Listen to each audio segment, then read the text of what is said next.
여러분 집에 칫솔 하나쯤 다 있으시죠? 그런데 혹시 포장지에 이렇게 적혀 있는 칫솔을 보신 적 있습니까? 스케일링 효과, 이 치석 제거 99.9%. 겉으로 들으면 얼마나 대단합니까? 그 칫솔만 쓰면 치과에 갈 필요가 없는 것처럼 느껴지지요.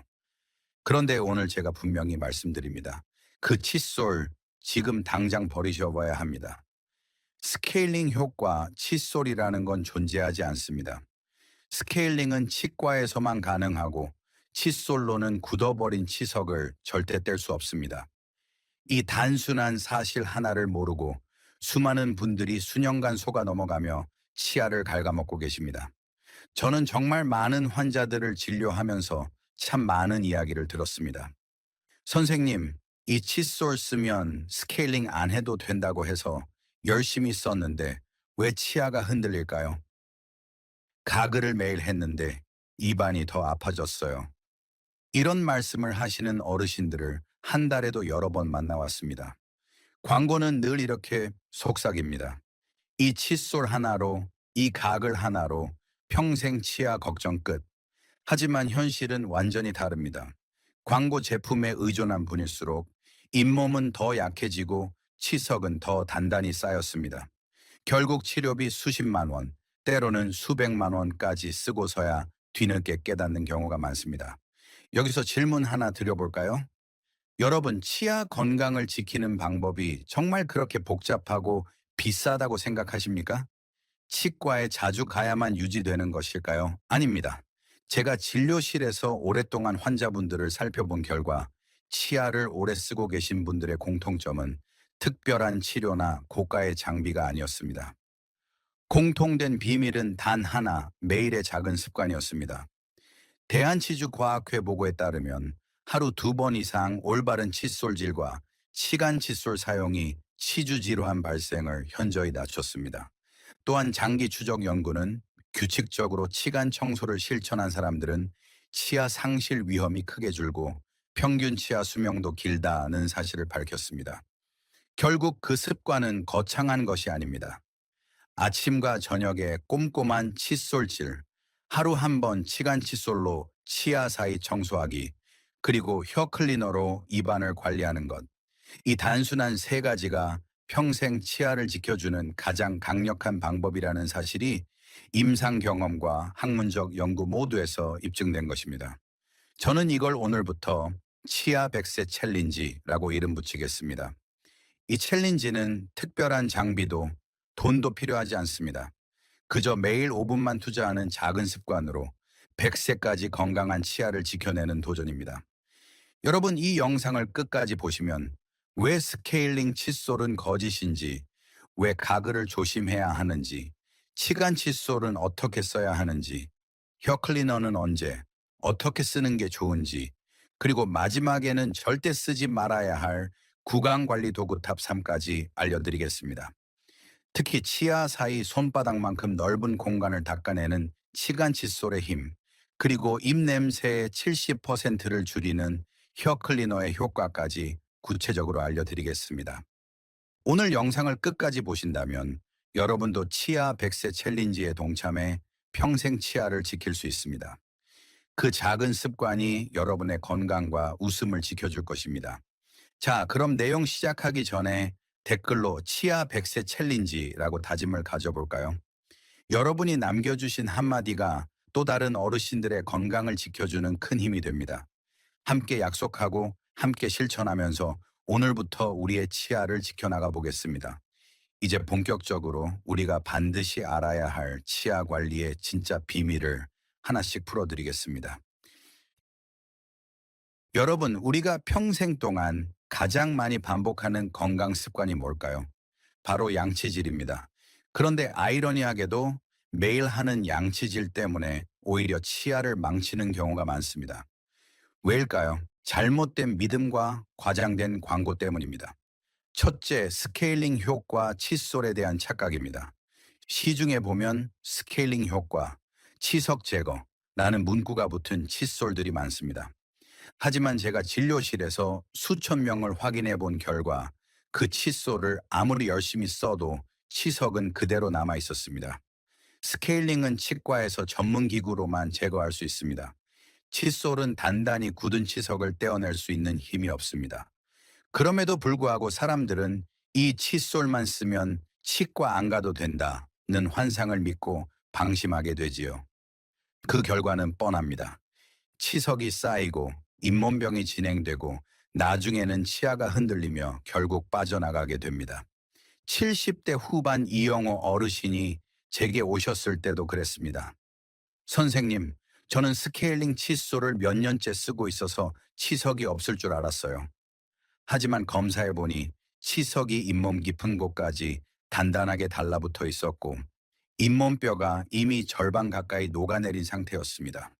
그 어르신은 너무 억울하다며 나는 평생 양치질을 빼먹은 적이 없는데 왜 이런 거냐 하고 말씀하셨습니다. 이게 바로 잘못된 광고와 잘못된 믿음이 만든 비극입니다. 둘째, 가글에 대한 오해입니다. 가글은 분명 단기간 특정 상황에서 효과가 있습니다. 예를 들어 수술 후 염증이 심할 때 혹은 세균을 일시적으로 줄여야 할 때 치과에서 처방하는 경우지요. 하지만 문제는 이걸 매일 습관처럼 쓰는 겁니다. 우리 입안에는 나쁜 세균만 있는 게 아닙니다. 아무 해도 끼치지 않는 세균, 오히려 몸을 도와주는 유익균도 함께 살고 있습니다. 그런데 강력한 살균 성분이 들어간 가글을 매일 쓰면 어떻게 될까요? 좋은 세균까지 모조리 사라집니다. 그러면 빈자리에 누가 들어올까요? 바로 곰팡입니다. 실제로 가글을 과용한 분들 중에는 입안이 허는 증상, 하얀 곰팡이가 번지는 증상을 겪는 경우가 많습니다. 여러분, 이렇게 생각해 보십시오. 집안에 바퀴벌레가 나온다고 해서 매일 강력한 살충제를 방 안 가득 뿌린다면 어떻게 될까요? 바퀴벌레는 잠시 줄어들지 모르지만 공기 오염이 심해지고 사람 건강도 해치게 됩니다. 입안도 똑같습니다. 세균을 무조건 다 없애는 게 능사가 아니라 균형을 지키는 것이 중요합니다. 셋째, 양치질을 세게 하는 습관도 문제입니다. 힘을 줘야 깨끗이 닦이지 않겠어? 하고 생각하시죠. 하지만 오히려 칫솔모가 잇몸을 자극해 피가 나고 잇몸이 점점 내려앉습니다. 이걸 이통 퇴축이라고 하는데 일단 이통이 내려앉으면 다시 올라오지 않습니다. 즉 세게 닦을수록 치아 뿌리가 드러나 시리고 더 큰 문제가 생기는 겁니다. 그래서 치아 건강을 지키려면 잘못된 광고와 오해에서 벗어나야 합니다. 중요한 질문이 남습니다. 그렇다면 칫솔만으로 부족하다면 과연 무엇이 우리의 치아를 지켜줄 수 있을까요? 답은 의외로 단순합니다. 여러분, 칫솔질을 아무리 열심히 해도 치과에 가면 꼭 듣는 말이 있습니다. 치석이 많이 쌓이셨네요. 잇몸이 많이 부어 있습니다. 왜 이런 걸까요? 답은 바로 칫솔만으로는 치아 사이를 완벽히 청소할 수 없기 때문입니다. 치아 질환은 대부분 어디서 시작될까요? 바로 치아와 치아 사이입니다. 젊을 때는 충치가 주로 씹는 면에서 생기지만 나이가 들수록 충치와 잇몸병은 치아 사이에서 시작됩니다. 음식물 찌꺼기가 끼고 세균이 번식하고 염증이 생기기 딱 좋은 곳이 치아 사이이기 때문이지요. 한번 상상해 보십시오. 치아와 치아 사이의 전체 면적을 다 합치면 어느 정도 크기일까요? 놀랍게도 손바닥 한 장만큼의 크기가 됩니다. 그런데 우리가 양치질을 하면서 치아 사이를 소홀히 한다는 건 손바닥만큼 넓은 면적을 그냥 방치하는 것과 같은 셈입니다. 그 안에 세균이 서식하고 염증이 생기고 치아 뿌리가 서서히 무너집니다. 이 문제를 해결하는 도구가 바로 치간 칫솔입니다. 많은 분들이 치간 칫솔을 처음 보면 이렇게 말씀하십니다. 이렇게 작은 걸로 무슨 효과가 있겠어? 칫솔만 잘하면 되지 않나? 하지만 제가 임상에서 확인한 결과 치간 칫솔을 꾸준히 쓰신 분들은 치석이 훨씬 덜 생기고 잇몸 출혈도 빠르게 줄었습니다. 실제로 60대 후반 김영수 어르신의 사례가 있습니다. 이분은 평생 칫솔질을 철저히 하셨다고 자신하셨지만 스케일링 때마다 피가 많이 났습니다. 제가 치간 칫솔을 권해드렸을 때 처음엔 피가 나는 게 무섭다고 하셨습니다. 그러나 제가 이렇게 말씀드렸습니다. 처음 피가 나는 건 실패가 아니라 염증이 있다는 신호입니다. 꾸준히 관리하면 3일에서 7일 안에 피가 줄고 잇몸이 단단해집니다. 실제로 일주일 후 김 어르신의 잇몸 출혈은 거의 사라졌고 그때서야 효과를 확신하게 되셨습니다. 그럼 어떤 치간 칫솔을 골라야 할까요? 첫째, 철사가 가늘수록 좋습니다. 둘째, 솔모가 길고 가는 제품을 고르셔야 합니다. 시중에는 값싼 묶음 제품이 많지만 품질이 나쁘면 잇몸을 상하게 합니다. 치아와 잇몸은 연약하기 때문에 반드시 좋은 제품을 선택하셔야 합니다. 그 다음은 사이즈 선택법입니다. 치간 칫솔을 치아 사이에 넣었을 때, 약간 뻑뻑하다. 그래도 들어간다. 이 정도가 딱 맞는 사이즈입니다. 너무 헐거우면 세균이 제대로 닦이지 않고 너무 크면 이 잇몸을 다치게 됩니다. 그리고 중요한 건 하루 한 칸에 한 번만 넣었다 빼기입니다. 헐거우니까 여러 번 넣다 빼면 오히려 잇몸에 상처가 납니다. 여기서 꼭 기억하셔야 할 중요한 포인트가 있습니다. 치간 칫솔을 썼는데 피가 난다? 그건 실패가 아니라 회복 신호입니다. 계속 관리하면 염증이 줄고 피가 멎습니다. 그러니 피가 난다고 겁내지 말고 오히려 더 꾸준히 사용하셔야 합니다. 자, 핵심만 다시 짚어보겠습니다. 치아 사이 면적은 손바닥만큼 넓다. 충치와 잇몸병은 치아 사이에서 시작된다. 치간 칫솔은 칫솔보다 더 중요하다. 사이즈는 살짝 뻑뻑한 정도가 맞다. 하루 한 번만 넣었다 빼면 충분하다. 여러분 치아를 지키고 싶으시다면 치간 칫솔을 반드시 생활 습관으로 만드셔야 합니다. 이게 바로 치아 100세 챌린지의 두 번째 약속이기도 합니다. 여러분 치간 칫솔이 중요하다는 사실은 충분히 아셨을 겁니다.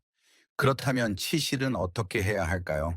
많은 분들이 치실에 대해 궁금해 하십니다.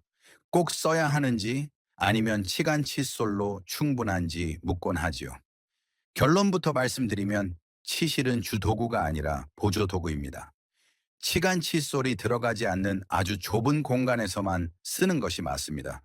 치간 칫솔은 잇몸병과 충치를 예방하는 데 가장 강력한 무기이지만 치아 배열이 삐뚤거나 공간이 너무 좁으면 들어가지 못하는 경우가 있습니다. 이때 치실이 필요합니다. 따라서 치실은 항상 쓰는 도구가 아니라 조건에 따라 필요한 도구라는 점을 아셔야 합니다. 치실을 쓸 때 많은 분들이 하는 실수가 있습니다. 좌우로 톱질하듯 문지르는 방식인데 이렇게 하면 치아 옆면이 깎이고 잇몸이 상처를 입습니다. 치실은 반드시 위아래 방향으로 짧게 움직여야 합니다. 치아 옆면을 따라 쓸어내리듯 닦는 것이 올바른 방법입니다. 또한 손가락에 치실을 감아 허공에서 사용하는 분들이 많지만 이 방식은 안정감이 없어 갑자기 치실이 들어가면서 잇몸을 찌르거나 반대쪽 치아를 세게 치는 경우가 생깁니다. 그래서 저는 일회용 치실을 권합니다. 손잡이에 실이 팽팽하게 걸려 있어 방향을 잡기 쉽고 잇몸을 다칠 위험도 훨씬 줄어듭니다. 현미경으로 치아 표면을 보면 매끈하지 않고 작은 틈들이 많습니다. 아무리 치실로 문질러도 그 틈까지 완벽하게 청소하기는 어렵습니다. 그래서 치실은 치간 칫솔을 보완하는 역할에 불과합니다. 즉 치실은 첫 번째 도구가 아니라 두 번째 도구, 치간 칫솔이 들어가지 않는 좁은 공간에서만 사용하는 도구라는 사실을 기억하셔야 합니다. 치실 외에도 구강 건강을 돕는 보조 도구들이 있습니다. 머리 부분이 아주 작고 끝이 뾰족하거나 둥글게 된 싱글 칫솔은 치아 하나하나를 집중적으로 닦을 수 있어 교정 치료 중이거나 치아 배열이 틀어진 분들, 그리고 영구치가 막 올라오는 아이들에게 꼭 필요합니다. 보통 칫솔은 크기가 커서 구석구석 닦기 힘들지만 싱글 칫솔은 마치 붓으로 그림을 그리듯 세밀하게 관리할 수 있습니다. 또 하나 중요한 것이 혀 클리너입니다. 입냄새의 대부분은 혀에서 시작됩니다. 혀 표면에는 작은 돌기들이 있어 음식물 찌꺼기와 세균이 쉽게 끼는데 칫솔로 문질러도 깊은 틈까지 닿지 않습니다. 그래서 전용 클리너가 필요합니다. 단단한 플라스틱 제품으로 끝부분이 날처럼 가공된 제품이 효과적입니다. 하루 자기 전 두세 번만 가볍게 긁어도 아침 입냄새가 현저히 줄어듭니다. 그 외에도 공간이 넓은 어금니 사이에는 스펀지처럼 부풀어 오르는 치실이나 털실 같은 치실이 쓰이기도 하지만 이런 것들은 특수한 상황에만 해당됩니다. 결국 구강 건강 관리에서 기본이 되는 것은 칫솔과 치간 칫솔입니다. 치실, 싱글 칫솔, 혀 클리너는 그 다음에 따라오는 보조도구일 뿐입니다. 여러분 기억해 두셔야 할 것은 이것입니다. 수많은 도구가 있어도 구강 건강의 대부분은 칫솔과 치간 칫솔이 책임진다는 사실입니다. 치실과 보조 도구들은 나머지 작은 부분을 채워주는 보조 역할을 할 뿐입니다. 이 원칙만 확실히 아셔도 치아 관리가 훨씬 단순해지고 실천하기 쉬워질 것입니다. 여러분 이제 치간 칫솔과 치실 같은 올바른 도구를 아셨으니 한 가지 더 짚고 넘어가야 할 것이 있습니다. 바로 절대 쓰지 말아야 할 도구입니다. 많은 어르신들이 습관처럼 쓰시지만 사실은 치아를 망가뜨리고 잇몸을 병들게 하는 도구들이 있습니다. 오늘은 그중 가장 위험한 세 가지를 말씀드리겠습니다. 첫째, 이쑤시개입니다. 식당이나 집에서 밥 먹고 나면 무심코 손이 가는 게 바로 이쑤시개지요. 음식물이 낀 걸 빼면 속이 시원하다 하고 평생 습관처럼 쓰시는 분들이 많습니다. 하지만 이쑤시개는 나무나 플라스틱 끝이 뾰족해서 치아 사이를 벌리고 잇몸을 찌르는 주범입니다. 처음에는 괜찮아 보여도 수십 년 누적되면 치아 사이가 점점 벌어지고 잇몸뼈가 내려앉습니다. 결국 이쑤시개가 만든 틈으로 세균이 깊숙이 들어가 치주병이 악화되고 치아가 흔들려 빠지는 결과까지 이어집니다. 그래서 저는 환자분들께 이렇게 말씀드립니다. 이쑤시개는 평생 쓰면 안 되는 도구입니다. 음식물 제거는 반드시 치간 칫솔이나 치실로만 하셔야 합니다. 둘째, 소금 양치. 특히 공중 목욕탕에서 소금으로 이를 닦는 습관입니다. 옛날에는 소금이 살균을 한다, 잇몸에 좋다 해서 많이들 하셨지요. 그런데 실제로는 소금 결정이 치아와 잇몸에 직접적인 마찰을 주어 상처를 내고 나트륨이 잇몸 점막을 자극해 염증을 악화시킵니다. 특히 목욕탕에서 손가락에 소금을 묻혀 이를 문지르는 습관은 치아 표면을 깎아내고 잇몸을 손상시켜 병을 더 키우는 행위입니다. 실제로 제가 진료실에서 본 환자들 중에도 소금으로 양치했는데 왜 잇몸이 다 내려앉았냐는 분들이 많았습니다. 소금은 음식으로 섭취할 때는 필요하지만 치아와 잇몸에 직접 닿게 하면 독이 됩니다. 셋째, 미백 치약입니다. TV 광고나 마트 진열대에 보면 하얀 치아, 눈부신 미소라는 문구가 붙은 치약들이 많습니다. 하지만 대부분의 미백 치약에는 연마제가 과도하게 들어 있습니다. 즉, 치아를 하얗게 만드는 것이 아니라 겉표면을 갈아내서 착색을 잠깐 지워주는 원리입니다. 문제는 치아 범랑질은 한번 다르면 다시 회복되지 않는다는 사실입니다. 특히 나이가 들수록 범랑질은 이미 얇아져 있기 때문에 미백 치약을 꾸준히 쓰면 치아가 더 시리고 약해집니다. 결국 하얀 치아를 얻겠다고 쓰다가 오히려 치아 수명을 줄이는 꼴이 되는 겁니다. 여러분 기억하십시오. 이쑤시개, 소금 양치, 미백 치약. 이 세 가지는 치아 건강을 해치는 최악의 도구입니다. 오늘부터는 절대 입에 대지 마시고 올바른 도구인 칫솔, 치간 칫솔, 그리고 혀 클리너만 생활 습관으로 삼으셔야 합니다. 여러분 오늘 이야기를 들으시면서 어떤 생각이 드셨습니까? 평생을 함께한 치아가 단순히 음식을 씹는 도구가 아니라는 사실, 새삼 느끼셨을 겁니다. 치아는 우리가 웃고 대화하고 가족과 식탁을 나누는 삶의 중심입니다. 그런데 많은 분들이 치아를 잃고 난 뒤에야 그 소중함을 깨닫습니다. 진료실에서 저는 이런 말을 자주 듣습니다. 선생님, 왜 이렇게 빨리 망가졌는지 모르겠어요. 양치질은 하루도 빼먹지 않았는데, 하지만 자세히 살펴보면 문제는 습관에 있었습니다. 치아 사이를 관리하지 않았고, 혀를 돌보지 않았고, 잘못된 광고를 믿고 시간을 흘려보낸 겁니다. 결국 치료비로는 수십만 원, 수백만 원을 쓰면서도 원래의 치아를 되돌릴 수는 없었습니다. 반대로 평생 치아를 지켜오신 분들의 비밀은 의외로 단순했습니다. 매일 아침과 저녁에 칫솔질, 하루 한 번에 치간 칫솔, 그리고 자기 전 혀 클리너. 이 세 가지를 꾸준히 지킨 분들은 나이가 들어도 치아가 튼튼하고 웃을 때 자신감이 있었습니다. 그래서 저는 오늘 여러분과 함께 치아 100세 챌린지를 시작하고자 합니다. 내용은 복잡하지 않습니다. 아침과 저녁 반드시 칫솔질하기, 하루 한 번 치간 칫솔로 치아 사이 청소하기, 하루 한 번 혀 클리너로 입 냄새와 세균 줄이기. 이 세 가지가 우리가 지켜야 할 약속입니다. 이건 단순한 개인 습관이 아닙니다. 함께 도전하고 함께 지켜가는 공동의 약속입니다. 댓글에 저도 치아 100세 챌린지 도전합니다. 라고 남겨주시면 우리 모두가 서로를 격려하며 실천할 수 있습니다. 혼자 하면 작아 보이는 행동도 함께 하면 큰 힘이 됩니다. 여러분, 치아 하나를 잃으면 단순히 음식 하나를 못 먹는 게 아닙니다. 삶의 즐거움, 가족과의 웃음, 대화의 자신감을 잃는 것입니다. 오늘부터 작은 습관으로 치아를 지킨다면 100세까지도 당당히 웃으실 수 있습니다. 오늘 영상이 도움이 되셨다면 구독과 좋아요를 눌러 주십시오. 그 한 번의 클릭이 저에게는 큰 힘이 되고 더 많은 어르신들께 건강 정보를 전할 수 있는 원동력이 됩니다. 그리고 꼭 댓글로 여러분의 다짐과 경험을 남겨주십시오. 나는 이렇게 관리하고 있다. 오늘부터 치간 칫솔을 시작했다. 이런 이야기가 모이면 또 다른 어르신들에게 큰 도움이 됩니다. 여러분, 치아 건강은 여러분 혼자만의 문제가 아닙니다. 가족과 함께 웃고 밥상을 지키고 삶의 자신감을 이어가는 기본입니다. 오늘부터 저와 함께 치아 100세 챌린지에 동참해 주시길 부탁드립니다. 그 작은 습관이 여러분의 평생 건강과 웃음을 지켜줄 것입니다. 지금까지 시니어 활력소였습니다. 끝까지 함께 해주셔서 감사합니다.